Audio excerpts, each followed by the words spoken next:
Instalment वाले question बनते हैं, वो वाले सवाल, ठीक है, बहुत ज्यादा इंपॉर्टेंट नहीं है, लेकिन फिर भी आपको जानना जरूरी है। बस 2 या 3 टाइप के ही पैटर्न बनते हैं, ठीक है। तो पहले मैं आपके साथ कंसेप्ट डिस्कस करूंगा, फिर हम इस कॉन्सेप्ट को जनरलाइजेशन दे देंगे और फिर मैं उसको एक्चुअल मेथड से बताऊंगा कि आपको करना कैसे है, ठीक है। लेकिन कंसेप्ट समझना जरूरी होता है, ठीक है। चलिए गौर से समझना। जैसे मैं आपसे बोलता हूं कि आप किसी दुकानदार के पास गए, आपने पी रुपए उधार लिए। आप किसी दुकानदार के पास गए, आपने पी रुपए उधार लिए, पी रुपए। सो ये जो पी है ये बोरोड अमाउंट है, उधार ली गई राशि, ठीक है। अभी आपके पास जॉब नहीं तो किसी के भी पास जाओगे तो उधार पैसे करके आओगे ना, तो बोरोड अमाउंट, आपने पी रुपए उधार लिए। फिर आपने बोला कि अभी तो मेरे पास नहीं है, तुम मुझे पी रुपए उधार दे दो, मैं तुम्हें बाद में चुका दूंगा। दुकानदार बोला ठीक है, तुम पढ़ने लिखने वाले बच्चे हो, मैं तुमको पी रुपए उधार दे दूंगा। आप खुश होकर घर को आ गए, लेकिन दुकानदार ने जाने से पहले एक बात बोली कि सपोज पैसे तुम मुझे लौटा देना, लेकिन मुझे क्या चाहिए, हर साल के एंड में एक किस्त चाहिए, थोड़ा थोड़ा पैसा करके तुम्हें चुकाना पड़ेगा, थोड़ा थोड़ा पैसा करके, और साल के एंड में तुम कुछ ना कुछ मुझे अमाउंट देते रहना। तो आपने क्या किया, दुकानदार से एक इंस्टॉलमेंट बंधवा ली। आपने बोला कि हाँ भाई इतना पैसा मैं दे सकता हूं, मम्मी पापा से मांग लूंगा, मैं तुम्हारे साल साल में ऐसे चुकाता रहूंगा पैसे, आई रुपए, ठीक है। दुकानदार बोला कि भाई मैं तुमसे एक रेट ऑफ इंटरेस्ट लूंगा, ब्याज है R%, और मैं सिंपल इंटरेस्ट नहीं लूंगा, मैं कंपाउंड इंटरेस्ट लूंगा। और सपोज तुमको पैसा जो है वो 3 साल में चुकाना, 3 बार से किस्तों में चुकाना, एक किस्त पहले साल के एंड में, दूसरी किस्त दूसरे साल के एंड में, तीसरी किस्त तीसरे साल के एंड में। बोलिए बात आई सभी को समझ में? तो ये इस बार सिंपल इंटरेस्ट पे नहीं दिया है पैसा उधार, आपको कंपाउंड इंटरेस्ट पे दिया गया। आपने पी रुपए की राशि उधार ली एक दुकानदार से और बोला कि मैं 3 बराबर किस्तों में उसको चुका दूंगा, रेट R% पर एनम है, इंस्टॉलमेंट आपने पर इंस्टॉलमेंट बराबर है आई रुपए मान ली। क्लियर है? कोई डाउट है इसमें किसी भी स्टूडेंट को? सभी को बात समझ में आई? अब गौर से समझते ना, आपने जो पी रुपए उधार लिए हैं R% रेट ऑफ इंटरेस्ट से 3 साल बाद, देखो यहां कोई भी आप एग्जांपल ले सकते हो, 2 साल ले सकते हो, 3 साल ले सकते हो, कोई भी ले सकते हो। इसमें मैंने आपको समझाने के लिए 3 साल का एग्जांपल लिया। पी रुपए आपने उधार लिए, रेट ऑफ इंटरेस्ट R% है, तो 3 साल बाद यही पी रुपए जो है कितने बन जाएंगे, यही पी रुपए बन जाएंगे P into 1 plus R by 100 का cube, P into 1 plus R by 100 का होल क्यूब, यही बन जाएंगे। यह है 3 साल बाद अमाउंट की। अगर आपको 3 साल बाद कर्जा चुकाना है तो आपको इतना पैसा पे करना पड़ेगा, P into 1 plus R by 100 का होल क्यूब। क्लियर है? लेकिन हुआ क्या, हुआ यह कि आपने पी रुपए तो उधार लिए, पर 3 साल बाद पैसा देने की बजाय आप 1 साल बाद ही आई रुपए लेके पहुंच गए, 1 साल बाद ही। समझ में आया? फिर उसके 1 साल बाद आप फिर से आई रुपए लेके पहुंच गए, फिर उसके 1 साल बाद आप फिर से आई रुपए लेकर पहुंच गए। क्लियर है? तो फर्स्ट ईयर के एंड में आपने आई रुपए की इंस्टॉलमेंट दी, सेकंड ईयर के एंड में आपने आई रुपए की इंस्टॉलमेंट दी, थर्ड ईयर के एंड में आपने आई रुपए की इंस्टॉलमेंट दी। क्लियर है? आपने पी रुपए की राशि उधार ली, आपको कर्जा चुकाना था 3 साल बाद, कितना कर्जा चुकाना था, इतना, लेकिन आप फर्स्ट ईयर के एंड में ही आई रुपए लेके पहुंच गए। तो ये जो आई रुपए आप फर्स्ट ईयर के एंड में दे रहे हो, ये दुकानदार के पास कितने साल तक रहेगा, 3 साल तक, 2 साल तक दुकानदार के पास पड़ा रहेगा। फर्स्ट ईयर के एंड में ही आई रुपए आप देने लग गए उसको, तो ये दुकानदार के पास 2 साल तक पड़ा रहेगा। तो 2 साल में ये आई रुपए की जो धनराशि है वो कितना हो जाएगी, ये हो जाएगी आई इंटू 1 प्लस R बाई 100 का होल स्क्वायर, 2 साल में। क्लियर है? बोलो हाँ। कोई डाउट इसमें किसी को? आपने सेकंड ईयर के एंड में जो इंस्टॉलमेंट दी है आई, एक्चुअली आपको पैसा पे करना था 3 साल के एंड में, लेकिन आपने सेकंड ईयर के एंड में इंस्टॉलमेंट दे दी आई रुपए की, तो ये दुकानदार के पास 1 साल तक पड़ा रहेगा। इस 1 साल में ये आई रुपए की जो कीमत है, जो वैल्यू ऑफ मनी है, कितनी हो जाएगी, आई इंटू 1 प्लस R बाई 100, मतलब दुकानदार आपको ब्याज देगा इस पर थोड़ा सा। क्लियर है? थर्ड ईयर के एंड में आपने आई रुपए की इंस्टॉलमेंट देकर पूरा कर्जा रफा दफा कर दिया, यानी कि दिस शुड बी इक्वल, दोनों चीजें क्या होनी चाहिए, बराबर होनी चाहिए। क्लियर है? सभी को बात समझ में आई? ग्राहक ने टोटल इतना पैसा पे किया, दुकानदार को टोटल इतना कर्जा, इतना पैसा चाहिए था, दोनों क्या होना चाहिए, इक्वल होना चाहिए। बात समझ में आई सभी को? क्लियर है? ठीक है भाई, चलिए ना समझते रहना ध्यान से। अगर मैं 1 प्लस R बाई 100 के क्यूब को उधर शिफ्ट कर दूं तो P बराबर क्या आ जाएगा, P बराबर आ जाएगा I बटे, देखिए यहाँ पे पावर, यहाँ पे पावर 3 है तो A की पावर रह जाएगी, I बटे 1 प्लस R बाई 100 प्लस आई बटे, देखिए यहाँ पे पावर 1 है, यहाँ पे पावर 3 है तो नीचे 2 पावर आ जाएगी, 1 प्लस R बाई 100 का होल स्क्वायर प्लस, देखिए यहाँ पे कोई यहाँ पे आई की में मल्टीपल में कुछ नहीं है तो नीचे आएगा तो पावर 3 रहेगी, I into 1 plus R by 100 का होल क्यूब। सो ये होता है proper concept, this is the proper concept जो मैंने अभी आपको शेयर किया। ये है इंस्टॉलमेंट का कंसेप्ट या फिर ये फॉर्मूला भी होता है। क्लियर है? आपको क्वेश्चन में कुछ नहीं दिया होगा, आपको क्वेश्चन में रेट ऑफ इंटरेस्ट दिया होगा, आपको दिया होगा कितनी किस्तों में पैसा चुकाना है, आपको प्रिंसिपल बोरोड अमाउंट दिया होगा इस केस में, और आपसे इंस्टॉलमेंट पूछ लेगा, या फिर आपसे इंस्टॉलमेंट दिया होगा, वैल्यू ऑफ ईच इंस्टॉलमेंट, आपको रेट दिया होगा, आपसे बोरोड अमाउंट पूछ लेगा। तो आप इस फॉर्मूले से भी निकाल सकते हो। फॉर्मूला हम यूज नहीं करेंगे, हम इसका एक शॉर्ट मेथड बना लेंगे, ठीक है भाई, लेकिन आपको कंसेप्ट पूरा पता होना चाहिए कि ये चीजें आई कहां से आई, वो मैंने आपको समझा दिया। क्लियर है? सभी को बात समझ में? अब हम इसी पर बेस्ड सिंपल से क्वेश्चंस करेंगे, ठीक है ना। जैसे कि हमारा सवाल नंबर 1 है, सवाल नंबर 1 पेपर में आया हुआ है, गौर से समझना। A man purchases a chair for a certain price and promised to pay the price in 2 equal installment of rupees 507 at the rate of 8:1/3% per annum compounded annually. Find the cost price of chair. एक आदमी ने एक chair खरीदी और उस chair को 2 equal instalment में पे करने का वादा किया कि मैं 2 बराबर किस्तों में इस चेयर के प्राइस को चुका दूंगा। रेट ऑफ इंटरेस्ट लगेगा 8:1/3% पर एनम और एनुअली कंपाउंड होगा। तो आपसे पूछा उस चेयर की कीमत क्या है। तो अगर मैं फॉर्मूले से इस सवाल को करना चाहूं तो फॉर्मूला क्या बोलता है, फॉर्मूला बोलता है P बराबर I बटे 1 प्लस R/100, गौर से सुनते रहना, प्लस I बटे 1 प्लस I बटे 1 प्लस R/100 का whole square. This is the formula for instalment compound interest के केस में। आपको P यानी कि बोरोड अमाउंट यानी कि कुर्सी की कीमत निकालनी है, ईच इंस्टॉलमेंट 507 रुपए की, तो यहां पे हम 507 पुट कर देंगे। आई कीजिएगा, रेट ऑफ इंटरेस्ट 8:1/3%, 8:1/3/100 कितना हो जाएगा, 1/12 है, तो 1 प्लस 8:1/3%, 8:1/3% रेट दे रखा है, तो R/100 कितना हो जाएगा आपका 1/12। सही बात है, तो ये 1 प्लस 1/12 यानी कि कितना हो जाएगा 13/12 प्लस ये कितना दे रखा 507, 1 प्लस 1/12 यानी कि 13/12 का होल स्क्वायर, 13/12 का होल स्क्वायर।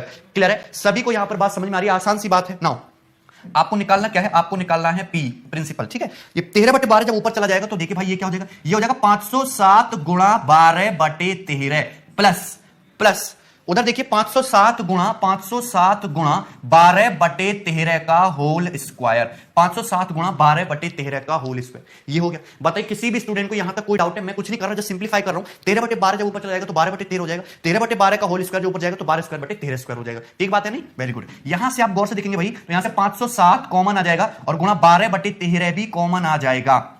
क्लियर है, या फिर केवल 507 ही कॉमन लीजिए। अगर मैं 507 कॉमन लेता हूं तो यहां से बचेगा 12/13, यहां से बचेगा आपका 12 स्क्वायर और ये 13 स्क्वायर, 12 स्क्वायर 13 स्क्वायर। बोलिए कोई दिक्कत है इसमें किसी भी स्टूडेंट को? तो P बराबर 507, अगर मैं यहां पे एलसीएम लूंगा तो एलसीएम कितना जाएगा 13 का स्क्वायर, तो ये हो जाएगा 12 गुणा 13 और ये प्लस 12 का स्क्वायर, 12 गुणा 13 प्लस 12 का स्क्वायर। ये चीज आ गई। यहां से आप इसको फर्दर सिंप्लीफाई कर सकते हो, काटा पीटी मचा लिए।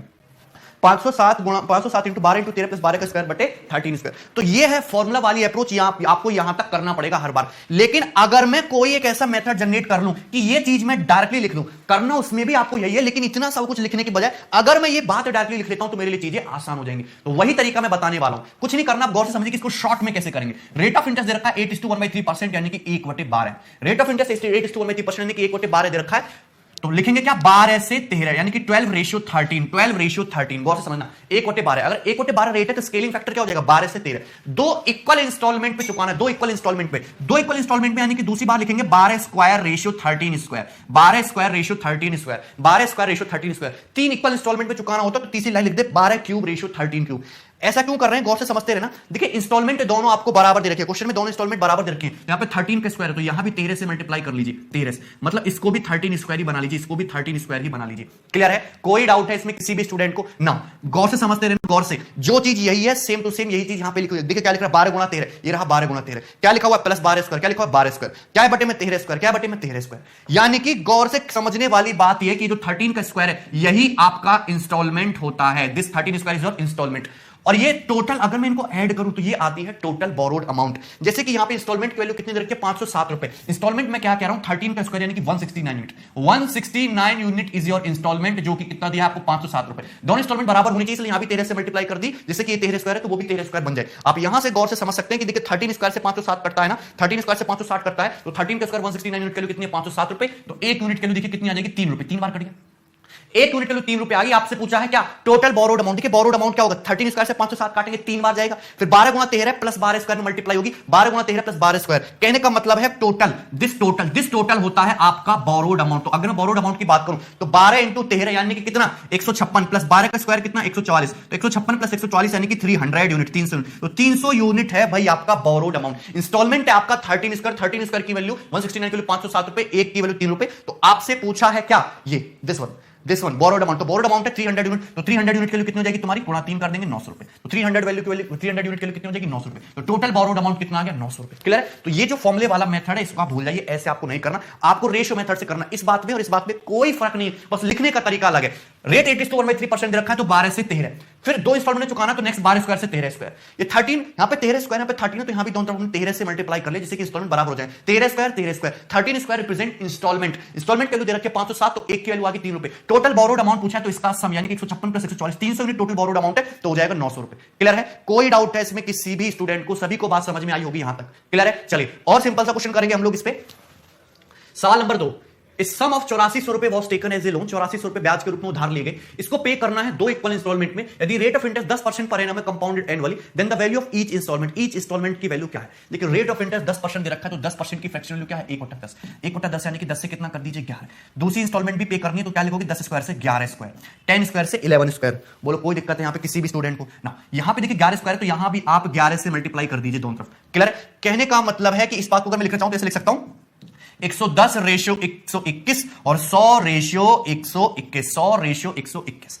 क्लियर? सभी को बात समझ में आई। यहां पे क्वेश्चन के अकॉर्डिंग ये बोला गया टोटल 8400 रुपए की राशि उधार ली गई। टोटल राशि जो उधार ली गई वो है कितना, 100 प्लस 110 यानी कि 210 यूनिट। तो क्वेश्चन के अकॉर्डिंग 210 यूनिट की वैल्यू कितनी रखी है, 8400 रुपए। यहां से 1 यूनिट की वैल्यू कितनी आ जाएगी, 40 रुपए। 1 यूनिट की वैल्यू कितनी आ जाएगी, 40 रुपए। पूछा value of each instalment, each instalment के लिए पूछे तो भैया ईच इंस्टॉलमेंट है कितनी, 180 यूनिट की। हर एक इंस्टॉलमेंट 180 यूनिट की है, हर एक इंस्टॉलमेंट 180 यूनिट की, पहली भी और दूसरी भी। तो 121 यूनिट की वैल्यू कितनी हो जाएगी, 121 गुणा 40 यानी कि 4840 रुपीस, 4840 रुपीस। किधर गया, सी ऑप्शन। तो सी ऑप्शन आपके इस क्वेश्चन का करेक्ट आंसर हो जाएगा। क्लियर है भाई? सभी को बात समझ में आई, कोई दिक्कत वाली बात नहीं, बहुत ही आसान सी बात है ये। ठीक है, तो आपको सवालों को इस तरीके से उड़ाना है। ठीक है, चलिए आप इसको बेसिक से भी बना सकते हो, थोड़ा भाई कैलकुलेशन ज्यादा करनी पड़ेगी, ऐसा आप जल्दी बना लोगे चीजों को। 6600 रुपए की एक राशि उधार लेके लोन के रूप में, इसको 2 इक्वल इंस्टॉलमेंट में पे करना है। यदि रेट ऑफ इंटरेस्ट 20% है तो बताइए ईच इंस्टॉलमेंट की वैल्यू क्या है। सेम वही क्वेश्चन, रेट ऑफ इंटरेस्ट 20% है, 20% है मतलब कितना, 5 से 6। रेट ऑफ इंटरेस्ट 20% है तो सेकंड इंस्टॉलमेंट भी जानिए तो 5 स्क्वायर से 6 स्क्वायर। क्लियर है? तो देखिए यहां पे क्या कर देते हैं हम, 6 से मल्टीप्लाई कर देते हैं, 6 से मल्टीप्लाई कर दिया तो हो जाएगा 30, 6 पंजे 30, 30 रेशियो 36। ये कितना, 5 का स्क्वायर 25, 25 रेशियो 36। सही बात है। क्लियर है? टोटल 6600 रुपए की राशि उधार ली गई, टोटल 6600 की राशि उधार ली। राशि जो उधार ली गई है वो है कितनी, 30 प्लस 25 यानी कि 55 यूनिट। तो 55 यूनिट की वैल्यू क्वेश्चन में कितने रखे भैया, 6600 रुपए। तो 11 से काट लेते हैं, 11 पंजे 55 और ये 600, तो 5 किलो 600 रुपए। तो 1 यूनिट की वैल्यू कितनी आ गई, 120 रुपए। तो 1 यूनिट के लिए 120 रुपए आ गई। तो पूछा value of each instalment, each instalment की वैल्यू क्या है। तो देखिए ईच इंस्टॉलमेंट यानी कि 36 यूनिट के लिए पूछे value of each instalment. 1 unit के लिए 120 रुपए, तो 36 यूनिट के लिए पूछे तो 36 गुना 120 यानी कि 140 इंटू 30 हो जाएगा ना, 4320 रुपीज, 4320 रुपए, 4320 रुपीज यानी कि ए ऑप्शन। तो इस क्वेश्चन का करेक्ट आंसर क्या आ जाएगा, आपका फर्स्ट ऑप्शन। तो देख रहे हैं कितनी आसानी से आप सवालों को सॉल्व कर पा रहे हो बिना किसी टेंशन के। फॉर्मूला लगाओगे जो मैंने आपको शुरू में लिखवाया है, वहां से भी सेम ही आंसर आने वाला है। क्लियर है भाई? कोई डाउट है इसमें किसी भी स्टूडेंट को? समझ में आ रही है बात ना? एक्चुअली हुआ क्या है, ये बेसिक से भी मैं आपको पूरा बताता हूं। अगर एक आदमी ने टोटल 6600 रुपए की राशि उधार ली और रेट ऑफ इंटरेस्ट 20% है, तो मुझे बताओ रेट ऑफ इंटरेस्ट 20% तो स्केलिंग फैक्टर कितना है, 1 6/5। स्केलिंग फैक्टर कितना है, 6/5। तो 2 साल बाद ये 6600 रुपए की राशि 6600 गुना 6/5 का होल स्क्वायर नहीं हो जाएगी, ये हो जाएगी 6600 गुना 6/5 का होल स्क्वायर। तो ग्राहक को इतना पैसा पे करना पड़ेगा। वो 6600 रुपए उधार लेके गया, 1 साल बाद उसने आई रुपए की किस्त लौटाई और सेकंड ईयर के एंड में उसने आई रुपए की किस्त लौटाई। तो ये जो फर्स्ट ईयर के एंड में उसने आई रुपए की किस्त लौटाई है, इस पर ग्राहक को 1 साल का ब्याज मिलेगा, दैट मींस आई इंटू 6/5। बोलिए कोई डाउट है? जो उसने सेकंड ईयर में आई रुपए की किस्त लौटाई, इस पर किसी तरह का कोई ब्याज नहीं। तो दोनों चीजें इक्वल होनी चाहिए, दोनों चीजें इक्वल होनी चाहिए ना। सभी को बात समझ में आई ना? यहां से कितना आ जाएगा, 6600 गुणा 36/25। यहां से अगर आप आई कॉमन ले लोगे तो कितना हो जाएगा, इंटू 11/5। 5 से 25 5 बार, 11 से 66 तुम्हारा 600 बार, तो 5 से 60 600 जो है तुम्हारा 120 बार। तो आई की वैल्यू देखिए यहां से भी कितनी आएगी, 4320 रुपए। आई नहीं? तो देखिए this is your proper concept, ये आपका पूरा का पूरा कंसेप्ट है। इस तरीके से करना है आपको चीजों को। ठीक है, उसी बात को हमने जस्ट रेशियो की फॉर्म में लिख दिया और कुछ भी नहीं किया। ठीक है, चलिए आगे बढ़ेंगे। एक और सवाल देखेंगे हम इसी टाइप का। सवाल नंबर है आपका 4। A man purchases a motorbike for a certain price and promised to pay the price in 2 equal annual installment of rupees 8820 at the rate of 5% per annum compounded annually. Fund the cost price of motorbike. देखिए आसान सा सवाल है, कुछ भी नहीं है। आदमी ने 8820 रुपए की बाइक खरीदी और बोला 2 इक्वल इंस्टॉलमेंट में लौटा दूंगा। 5% रेट ऑफ इंटरेस्ट है, 5% रेट ऑफ इंटरेस्ट है यानी कि कितना, 1/20।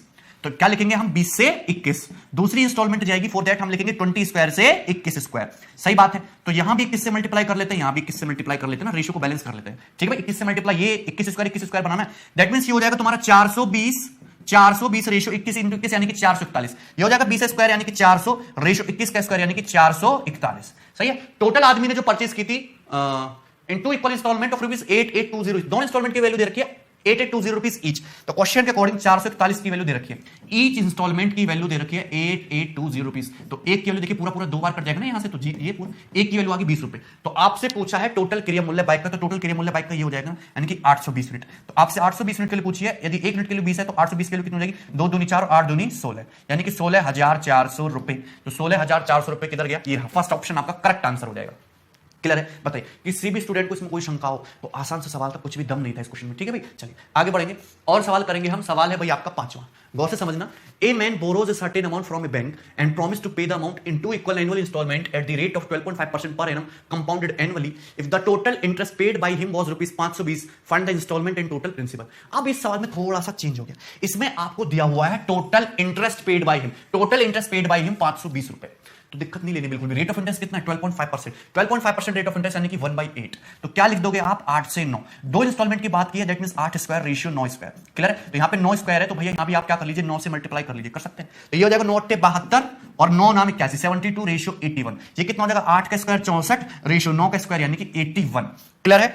अब मुझे ये बताइए कि उस वस्तु की टोटल कीमत कितनी थी? 4 2 6 और 7 6 13, 136। तो ये थी टोटल कीमत वस्तु की 136। तो 136 इस टोटल कीमत, total cost price, total borrowed amount, total borrowed amount, ये है आपका टोटल बोरोड अमाउंट। क्लियर है? अब 81 की 2 इंस्टॉलमेंट पे करी तो टोटल अमाउंट जो पे किया, टोटल अमाउंट जो पे किया वो है कितना? 1 और 1 2 और 8 8 16, 162 यूनिट। सो 160 यूनिट है जो अमाउंट आपने पे किया। भाई 81 यूनिट की 2 इंस्टॉलमेंट थी तो टोटल अमाउंट पे कितना किया? 162 यूनिट। टोटल उधार कितना लिया था? 136। तो मुझे ये बताइए कि फिर आपने इंटरेस्ट कितना दिया? 162 माइनस 136, दोनों को घटाएंगे तो आ जाएगा आपका 24 + 2 26, 26 यूनिट। आपने इंटरेस्ट दिया 26 यूनिट। 162 में से 136 को माइनस करेंगे, भाई टोटल बोरोड अमाउंट 136 था। 81 की 2 इंस्टॉलमेंट गई यानी कि 162 यूनिट। तो आपने जो अमाउंट बोरो किया वो 26 यूनिट, सॉरी आपने जो इंटरेस्ट पे किया वो कितना? 26 यूनिट। और 26 यूनिट के लिए क्वेश्चन में कितने दिया? 520 रुपए। तो 1 यूनिट के लिए देखिए पूरा चला गया। 1 यूनिट के लिए कितने आ गए? 20 रुपए। अगर 1 यूनिट के लिए 20 है तो बताइए find the instalment and total principal. आपसे इंस्टॉलमेंट पूछा तो इंस्टॉलमेंट तो 81 है, तो 81 की वैल्यू कितनी हो जाएगी तुम्हारी? 1620 रुपीस। तो ये तो आ गया आपकी इंस्टॉलमेंट। आपसे पूछा total borrowed amount, total borrowed amount यानी कि प्रिंसिपल 136 यूनिट, 136 × 20 कितना जाएगा? 2720 रुपए। तो ये आ जाएगा आपका 2720 रुपीस। बताइए, किसी भी स्टूडेंट को कोई डाउट है यहां तक? क्लियर है? तो क्वेश्चन में आपसे कुछ भी देखे पूछा जा सकता है। ठीक है सवाल, चलिए आगे बढ़ेंगे। हम नेक्स्ट क्वेश्चन देखेंगे। क्वेश्चन नंबर है भाई आपका 6। ठीक है? Mohit Anand borrows certain sum of money from the bank at 10% per annum at compound interest. The entire डेब्ट is discharge in full by Anand of 2 equal installment of rupees 1000 each, one at the end of first year and the other at the end of second year. What the approximate value of amount borrowed by him? तो ये तो आसान सवाल है, कुछ भी नहीं है, इसको आप खुद से बनाने की कोशिश करना। नेक्स्ट क्वेश्चन देखेंगे हम।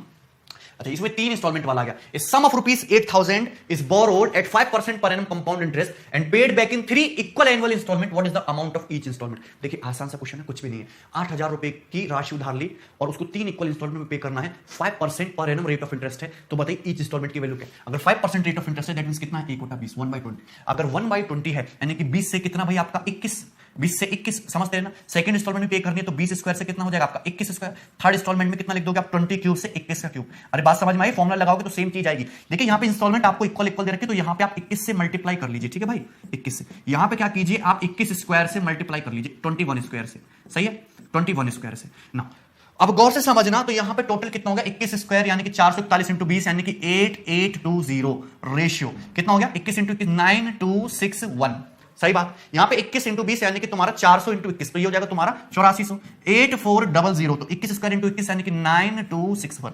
ये कितना हो गया? 20 का क्यूब यानी कि 8000 रेशियो 21 का क्यूब यानी कि 9261। सही बात है। यहां टोटल जो सम बोरो किया वो 8000, टोटल जो सम बोरो किया वो 8000 है यानी कि इस पूरे की वैल्यू 8000 दे रखी है। तो अगर मैं सबको ऐड कर दूं तो ये कितना आ जाएगा? 2 0, 8 4 12 का 2, हाथ से लगा 1, तो 8 दिया 24 से 25, 25220 आ जाएगा ना। क्लियर है? 25220, 2 0, 8 4 12 का 2, 8 1 9, 8 7 8 25, 25220 की वैल्यू 8000 रुपए दे रखी है। तो यहां पे इसे काट लेंगे तो एक की वैल्यू कितनी आ जाएगी? 800/2522, 800/2522 रुपए आ गए। सही बात है, ये एक की वैल्यू आ गई। बोलो कोई दिक्कत इसमें? आपसे पूछा है टोटल यानी कि इसकी इंस्टॉलमेंट की ईच इंस्टॉलमेंट की वैल्यू पूछिए तो प्रत्येक किस कितनी की है? 9261 की। तो 9261 की वैल्यू निकाल देंगे तो गुणा 9261 रुपए। क्लियर है? 9261 रुपए। अरे बात समझ में आई कि नहीं? कोई डाउट है इसमें? क्लियर है बात यहां तक? ठीक है, सभी को समझ में आ रहा है ना? 800/2522 गुणा 9261। ठीक है, अब मुझे ये बताइए कि यहां पे इसको कैलकुलेशन को आसान करना है। आपका जो आंसर है वो जाहिर सी बात है 3000 के आसपास तो नहीं होगा, ना ही 2000 के आसपास। आंसर आपका ए और डी ऑप्शन में से। तो मैं क्या करता हूं कि 2522 को मैं 2500 बना लेता हूं। देखिए 2 0 से आपका 2 0 कट जाएगा, 2 0 से आपका 2 0 कट जाएगा, अप्रोक्सीमेशन कर लेते हैं। ठीक है, तो देखिए 25 से काट लेते हैं, 25 × 75 और कितना बचेगा तुम्हारा? 17। 25 × 75 कितना हो जाएगा आपका यहां से? 17। तो 25 7 175 बच जाएगा 1 यानी कि लगभग 0। तो 800 8 8 के 24 5 29। तो आपका जो आंसर आएगा अप्रोक्सीमेटली 2900 के आसपास आएगा। केवल एक ही ऑप्शन 2900 के आसपास है, फर्स्ट ऑप्शन, और यही आपका करेक्ट आंसर होगा। क्लियर है भाई? ठीक है भाई, तो आंसर क्या आएगा 2937.67। ठीक है, next question, question number 8। Question number 8 same इसी टाइप का सवाल है, सात सवाल मैं आपको करा चुका हूं, ये क्वेश्चन आप खुद से ट्राई करोगे। ठीक है भाई, अब हम देखेंगे नेक्स्ट सवाल नंबर 9, एंड सवाल number 9 is most important question है। इस क्वेश्चन को आपको ध्यान से समझना, बहुत ही बढ़िया सवाल है। क्या कह रहा है question, a man buys a scooter on making a cash down payment of 16,224 and promise to pay 2 yearly instalment of equivalent amount in next 2 years। If the rate of interest is 4% per annum compounded yearly, the cash value of scooter is. देखिए, एक आदमी क्या है, एक scooter को खरीदता है 16,224 रुपए का, तो कैश डाउन पेमेंट करता है, मतलब 16,224 रुपए तो वो इंस्टेंटली देता है। बाकी बचे हुए अमाउंट की वो किस्त बंधवा लेता है, 2 किस्त बंधवा लेता है। एक किस्त पे करता है वो 16,224 की, अगली भी किस्त सेम अमाउंट की पे करता है 16,224 रुपए की। और ये जो किस्त पे की इसने 1 साल बाद, और ये जो किस्त पे की है इसने 2 साल बाद। क्लियर है, 2 वर्षों में किस्त पे करता है। एक आदमी एक स्कूटर खरीदता है 16,224 का, तो उसने नगद भुगतान किया, और बाकी के बचे कुछ अमाउंट की उसने किस्त बनवा ली। किस्त भी उसने सेम 16,224 की बनवाई। एक किस्त वो 1 साल बाद पे करता है, दूसरी किस्त 2 साल के एंड में पे करता है। तो बताइए स्कूटर का नगद प्राइस क्या है, आप गौर से समझना। स्कूटर का नगद प्राइस क्या है, मैं आपको बहुत सिंपल तरीके से बताऊंगा। 16,224 रुपए तो उसने पे किया ही किया है। सपोज उसको P1 और P2 रुपए और पे करने थे, P1 और P2 रुपए और पे करने थे। मतलब अगर प्रेजेंट टाइम में वो पैसा पे करता तो 16,224 प्लस P1 प्लस P2 रुपए पे करता है। P1 P2 क्या मैं आपको समझा दूंगा। 16,224 प्लस P1 प्लस P2 रुपए पे करता अगर प्रेजेंट टाइम में चाहिए होते उसको स्कूटर, कोई इंटरेस्ट नहीं। लेकिन इस P1 रुपए को उसने 1 साल के बाद पे किया, इस P1 रुपए को उसने 1 साल के बाद पे किया और 16,224 रुपए पे किया, यानी कि P1 रुपए पर 1 साल का इंटरेस्ट लगा होगा। P1 रुपए पर 1 साल का ब्याज लगा होगा। अगर तुम्हारी ब्याज की दर 4% है तो 1 साल में तुम्हारा ब्याज लगेगा कितना, P1 का 104%, यानी कि P1 का 104% जो है यही तुम्हारा 16,224 के बराबर है। बोलिए हाँ, कोई दिक्कत है इसमें, किसी भी स्टूडेंट को यहां तक बात समझ में आ रही होगी। क्लियर है, मैं फिर से रिपीट करूं, 16,224 रुपए का आपने एक स्कूटर लिया, 16,224 रुपए देके आपने एक स्कूटर खरीद लिया, बाकी बचे हुए अमाउंट की आपने 2 किस्त बनवा ली, सेम 16,224 रुपए की। तो पूछा है स्कूटर का कैश प्राइस क्या है यदि ब्याज की दर 4% है, चक्रवृद्धि ब्याज की दर। तो स्कूटर का total price suppose 16,224 plus P1 plus P2 रुपए। अगर वो आज के टाइम पे पे करता तो उसको केवल P1 रुपए पे करना होता, लेकिन उसने 1 साल बाद पे किया है, तो P1 रुपए पर 1 साल का ब्याज कितना होता है, 4% के हिसाब से 4%, तो कितना अमाउंट पे करना पड़ेगा P1 का 1.04 टाइम्स, तो P1 104/100 16,224 के बराबर आ गया। तो यहां से P1 की वैल्यू कितनी आ जाएगी, P1 को आप सिंपलीफाई करोगे तो 15,600 के आसपास आंसर आएगा। P1 कितना आ जाएगा आपका 15,600 रुपए। क्लियर है, सिंपलीफाई करने पे P1 की वैल्यू कितनी आ जाएगी 15,600 रुपए। क्लियर, सभी को बात समझ में, बहुत ही ज्यादा आसान है, यहां तक बात सभी को क्लियर है। पूरा डाटा मुझे रटा हुआ है, एसएससी का सन 2000 का पूछा हुआ सवाल है। तो P1 की वैल्यू कितनी आ गई 15,600 रुपए। मतलब आज के टाइम में उसे स्कूटर खरीद रहा होता है ना, तो केवल 15,600 रुपए पे करने पड़ते इस अमाउंट के लिए, लेकिन 1 साल बाद पे किया तो उसको क्या देना पड़ा, बेचारे को ब्याज देना पड़ा कितना, 4%, जिसके हिसाब से 16,224 रुपए पे करने पड़े। क्लियर है, अब बात करते हैं हम P2 के बारे में। अब बात करते हैं P2 के बारे में। अगर आज के टाइम में उसको पैसा देना होता तो केवल P2 ही अमाउंट पे करना पड़ता, P2, लेकिन 2 साल बाद उसने अमाउंट पे किया, तो ये देख रहे हैं ना, 2 साल उसने 16,224 रुपए पे की, यानी कि इस P2 रुपए पर उसने 2 साल का जो भी ब्याज बनता है, 2 साल का कंपाउंड इंटरेस्ट जो भी बनता है वो दिया होगा मिलाकर। क्लियर है, गौर से समझना। तो यहां पे P2 की जो वैल्यू हो जाएगी 2 साल बाद, P2 का 104/100 का होल स्क्वायर, यानी कि कितना 16,224 रुपए होनी चाहिए। अरे आज के टाइम पर अगर पैसा पे करना होता तो केवल P2 में मामला रफा दफा हो जाता, लेकिन 2 साल बाद पे किया तो P2 नहीं, अब तो P2 पे 2 साल का कंपाउंड इंटरेस्ट मिला के इतना अमाउंट पे करना पड़ेगा, और पे किया कितना 16,224 रुपए। क्लियर है, तो P2 की जो वैल्यू आ जाएगी वो आ जाएगी 16,224 गुणा 100 बटे 104 गुणा 104। ठीक है, ये कटेगा 156 बार, 13 से 12, 13 104, 12 60, 1.5 इंटू ये कितना आ गया 15,000 रुपए आ गया, 15,000 रुपीज आ गया ये। तो क्लियर है, तो P2 की वैल्यू कितनी आ गई, P2 की वैल्यू आ गई 15,000 रुपए, यानी कि अगर आज के टाइम पे अगर उसे स्कूटर खरीदना था तो केवल 15,000 रुपए ही देने पड़ते, लेकिन उसे 2 साल बाद पे किया तो उसको 16,224 रुपए देने पड़े। क्यों, क्योंकि 2 साल का कंपाउंड इंटरेस्ट लगा है, तो 2 साल का स्केलिंग फैक्टर 104/100 से मल्टीप्लाई होगी, यहां से हमने P2 की वैल्यू निकाली। क्लियर है, यानी कि अगर आज के टाइम पे उसको स्कूटर खरीदना कैश हाथों हाथ, बिना कोई किस्त बनवाए, बिना कोई ब्याज दिए, तो उसको जो टोटल अमाउंट पे करना पड़ेगा वो इन तीनों का सम होगा। इतना अमाउंट उसको पे करना पड़ेगा, दैट मीन 16,224 प्लस 15,600 प्लस का 15,000 रुपए। क्लियर है बात, जो हो जाएगा 824, 30 और 16 46, 46,824 रुपीज, 46,824 रुपीज उस पर्सन को पे करना पड़ेगा। बताइए, यहां तक किसी भी स्टूडेंट को कोई डाउट हो तो क्लियर है भाई, क्लियर है ना बात। चलिए आगे बढ़ेंगे, एक और खूबसूरत सा सवाल हम करेंगे। इसमें सवाल नंबर है 10, सवाल नंबर है 10, इंपॉर्टेंट क्वेश्चन है, इंपॉर्टेंट। ठीक है, और मैं आपको बहुत आसान तरीके से समझाऊंगा भी इस सवाल को, गौर से समझना। ऐसे ही सवाल है जो आपको मॉक टेस्ट में परेशान करते हैं, सवाल नंबर 10 और सवाल नंबर 11। ध्यान से समझना। सुभाष, और बहुत अच्छे तरीके से मैं कराऊंगा सवाल। Subhash purchase the refrigerator on the terms that he is required to pay 1500 cash down payment followed by rupees 1020 at the end of first year, 1003 at the end of second year, 990 at the end of third year. Interest is charged at the rate of 10% per annum compound interest. What the total interest paid for the refrigerator. मतलब गौर से सुनिए, सुभाष ने एक refrigerator खरीदा, किस शर्त पर कि वो 1500 रुपए का तो करेगा कैश डाउन पेमेंट, यानी कि 1500 रुपए तो हाथों हाथ पे करेगा, तो 1500 रुपए का करेगा कैश डाउन पेमेंट। अरे बात समझ में आई कि नहीं? 1500 रुपए का करेगा कैश डाउन पेमेंट, बाकी की बंधवा लेगा वो किस्त। पहली किस्त पे करेगा वो कितने की? 1020 रुपए की। गौर से सुनिए, 1500 रुपए तो तुरंत कैश डाउन पेमेंट किया, एक साल बाद पहली किस्त पे करेगा कितने की? वो 1020 रुपए की फर्स्ट ईयर के एंड में। दूसरी किस्त पे करेगा कितनी? 1003 रुपए की सेकंड ईयर के एंड में। तीसरी किस्त पे करेगा वो 990 रुपए की थर्ड ईयर के एंड में, और 990 रुपए की किस्त देके अपना कर्जा रफा दफा कर लेगा। रेट ऑफ इंटरेस्ट जो लगा है वो 10% पर एनम कंपाउंड इंटरेस्ट है। तो आपसे पूछा कि उस बंदे ने टोटल कितना इंटरेस्ट पेड किया। आपसे ये भी पूछा जा सकता है कि रेफ्रिजरेटर की कैश प्राइस कीमत क्या है, कि अगर बिना किसी किस्त के अगर हम कोई रेफ्रिजरेटर खरीदना तो कितना पैसा लगेगा। दोनों चीजें पूछी जा सकती है, मैं दोनों चीज सिखाऊंगा। तो 1500 रुपए का तो करना कैश डाउन पेमेंट, 1020 रुपए की किस्त एक साल बाद, सेकंड ईयर के एंड में 1003 की, और थर्ड ईयर के एंड में 990 रुपए की। रेट ऑफ इंटरेस्ट 10% है। क्लियर है? कोई डाउट है इसमें? सभी को बात समझ में आई ना? ध्यान से समझना, देखिए गौर से समझिए, मैं आपको बड़ा ही आसान तरीके से बताऊंगा। रेट ऑफ इंटरेस्ट 10% है, तो स्केलिंग फैक्टर कितना हो जाएगा? 10 से 11। स्केलिंग फैक्टर कितना हो जाएगा? 10 से 11। अब गौर से समझिए, गौर से समझिए, मतलब अगर मैं आज कोई चीज खरीदता हूं तो 10 रुपए की होगी। अगर rate of interest 10%, scaling factor मतलब 10 से 11, 11/10। इसका मतलब यह है कि अगर आज मैं कोई चीज खरीदूंगा तो 10 रुपए की होगी, अगर मैं कल कोई चीज खरीदूंगा, एक साल बाद कोई चीज खरीदूंगा तो वो चीज 11 रुपए की होगी। यही तो कहने का मतलब, स्केलिंग फैक्टर 11/10 है एक साल का। मतलब आज मैं अगर कोई चीज खरीदूंगा तो 10 रुपए की, अगर एक साल बाद खरीदूंगा 11 रुपए की। अगर मैं 2 साल के स्केलिंग फैक्टर की बात करूं तो 2 साल का स्केलिंग फैक्टर क्या होता है? 121/100 हो जाएगा कि नहीं? अब सीआई में अगर मैं आज कोई चीज खरीदूंगा तो 100 रुपए की, लेकिन अगर मैं 2 साल बाद खरीदूंगा तो 121 रुपए की। इतनी तो बात समझ में आती है। अब इस 990 रुपए को गौर से समझिए, 990 रुपए को थर्ड ईयर के एंड में मैंने 990 रुपए जमा किए। कितने? 990 रुपए देके अपना कर्जा खत्म किया। अगर मैं ये 990 रुपए सेकंड ईयर के एंड में ही, यानी कि यहीं पे दे देता, अगर मैं 990 रुपए सेकंड ईयर के एंड में यानी कि यहीं पे दे देता, तो 990 की बजाय केवल 900 रुपए में फंड कट जाता, 900 रुपए में ही मेरा हिसाब किताब हो जाता, केवल 900 रुपीज में। क्लियर है भाई? अरे स्केलिंग फैक्टर कितना है? 10 से 11। अगर आज पैसे दूंगा तो 10 रुपए में बात निपटेगी, एक साल बाद दूंगा तो 11 में। तो क्वेश्चन के अकॉर्डिंग 11 के लिए 990 दे रखी है, तो 10 की वैल्यू कितनी हो जाएगी? 900 रुपए। आज 900 रुपए में चीज मिलेगी और एक साल बाद 990 में। यानी कि अगर मैं थर्ड ईयर, यहां पे एक साल बाद पैसे दूंगा थर्ड ईयर में तो 990 रुपए, लेकिन अगर मैं सेकंड ईयर के ही एंड में दे देता तो केवल 900 रुपए देके ही मामला रफा दफा हो गया होता। तो इसको मैं हटा देता हूं, मैं ये मान लेता हूं कि सेकंड ईयर के एंड में पैसे देता तो 900 रुपए देके मामला रफा दफा हो गया होता। यानी कि सेकंड ईयर में फिर मुझे केवल 1003 प्लस 900, 1003 प्लस 900 यानी कि 1903, केवल 1903 रुपए ही देने पड़ते, 1903 रुपीज। सेकंड ईयर के एंड में फिर मुझे केवल 1903 रुपीज ही पे करने पड़ते। कोई डाउट इसमें? क्लियर है बात? तो ये फर्स्ट ईयर के एंड में, सेकंड ईयर के एंड में। अब मेरी बात गौर से समझिए, अगर इस 1903 रुपए को उसने सेकंड ईयर के एंड में देने की बजाय अगर फर्स्ट ईयर के एंड में ही दे दिया होता, अगर इस 1903 रुपए को उसने सेकंड ईयर में देने की बजाय अगर फर्स्ट ईयर के एंड में ही दे दिया होता, तो कितना भाई, कितना पैसा लगता? इसके लिए फैक्टर क्या? एक साल का 10 से 11, तो 11 की वैल्यू 1903 रखे तो एक की वैल्यू कितनी हो जाएगी? 11 एकम 11, 8 0 11 77 77, 11 3 33, एक के लिए 173, तो 10 की वैल्यू कितनी आ जाएगी? 1730 रुपीज, यानी कि 1730 रुपए देकर ही फंड कट गया होता। बोलो हाँ।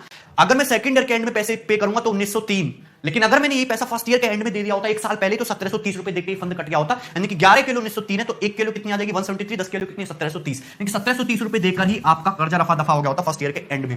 बोलो हाँ। कोई दिक्कत है इसमें किसी भी स्टूडेंट को? यानी कि फर्स्ट ईयर के एंड में उसे केवल और केवल 1020 प्लस 1730 यानी कि 2750 रुपए ऐड कर लेंगे तो कितना आ जाएगा तुम्हारा? 12750, केवल 2750 रुपए ही देना पड़ता। केवल कितना? 2750 रुपए ही देना पड़ता। बोलिए सभी को समझ में? यानी कि फर्स्ट ईयर के एंड में उसे केवल फिर कितना देना पड़ता? 2750 रुपए ही देना पड़ता। नाउ अब गौर से समझिए, अब गौर से समझिए क्या कहानी है। कहानी यह है कि अगर ये पैसा, अगर वो किस्त बंधवाता ही ना, वो एक साल बाद देने की बजाय 2750 रुपए अगर एक साल पहले तुरंत कैश हाथों हाथ खरीद के लेता तो फिर उसको कितना पैसा देना पड़ता? गौर से सुनिए, स्केलिंग फैक्टर कितना है? 10 से 11। क्वेश्चन के अकॉर्डिंग 11 की वैल्यू 2750, तो एक की वैल्यू कितनी आ जाएगी तुम्हारी? 250, तो 10 की वैल्यू कितनी आ गई तुम्हारी? 2500 रुपए। यानी कि वो हाथों हाथ अगर 1500 कैश डाउन पेमेंट के साथ साथ अगर 2500 रुपए और देता ना, 2500 रुपए, तो उसको ये 2750 रुपए देने की जरूरत ना पड़ती। 2500 का ही 10% ब्याज लग के उसको एक साल बाद 2750 रुपए देने पड़े।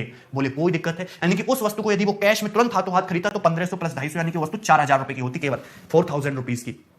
तो ये तो आ गई वस्तु की कीमत 4,000 रुपए। अब आदमी ने टोटल इंटरेस्ट कितना पे किया ये भी निकालना है। तो टोटल इंटरेस्ट जो उसने पे किया है, गौर से समझिए, यहां पे समझने वाली बात थी कि वैसे अगर कोई इंटरेस्ट ना पे करता, तुरंत कैश देके खरीदता, तो कितने रुपए देने पड़ते? 2500। एक्चुअली में उसने दे कितने दिए? 1020 रुपए तो ये दे दिए, प्लस 1003 रुपए ये दे दिए, प्लस 990 रुपए ये दे दिए। तो टोटल आदमी ने पे कितना किया? 3 9 2 11 का 1 9 1 10 की 0, 3013 रुपए। टोटल कितना पैसा पे किया? 3013 रुपए। लेकिन अगर किस्त ना बनवाता, तुरंत hand to hand cash payment करता, तो कितना पे करना पड़ता? 2500 रुपए। लेकिन पे कितना करना पड़ा? 3013। तो इंटरेस्ट कितना दिया उसने? 513 रुपए। 513 रुपए जो एक्स्ट्रा दिया वही क्या है? तुम्हारा ब्याज, यानी कि डी ऑप्शन। तो इस क्वेश्चन का करेक्ट आंसर हो जाएगा आपका डी ऑप्शन।